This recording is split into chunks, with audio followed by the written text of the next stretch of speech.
तो दिए लेबे तब पैसा, तेल लेबे तब पैसा, पानी लेबे तब पैसा, अगरबत्ती लेबे तब पैसा, कपूर लेबे तब पैसा, नारियल लेबे तब पैसा, दूध लेबे तब पैसा, केरा लेबे तब पैसा, खीरा लेबे तब पैसा, सब में पैसा लगते। हर बड़े आदमी कट्टर थे, गरीब नहीं कर सके। तो मिश्रा महाराज कहते बोले एक ठन काम करबो का? बोले का काम? फोकट के चलही तो छत्तीसगढ़ में फोकट के चलते नहीं चला थे।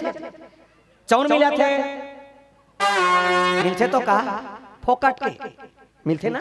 चौन मिला थे फोकट के, नमक मिला थे फोकट के, 40 रुपए शक्कर लस है, 17 रुपए हम खाता फोकट के तो काले बता फोकट के। तो मिश्रा महाराज कहते कनो फोकट ले जोड़ो। बोले का? एक लोटा जल सारे समस्याओं का पानी फोकट के, करना कुछ नहीं है। रंजनी कुरियाम जा, लोटा में पानी धर के ला, पानी फोकट के, 3-4 टन बेल पत्ता तोड़, बेल पत्ता फोकट के, जति दूरे जा सकता सरिंगा तरिंगा जा, भगवान शंकर के मंदिर में जा, पानी रोको, बेल पत्ता चढ़ा, तो जीवन में समस्या नान मोन खा, वापस आ सूते। अब का करवा की भला कर तो मिल गए।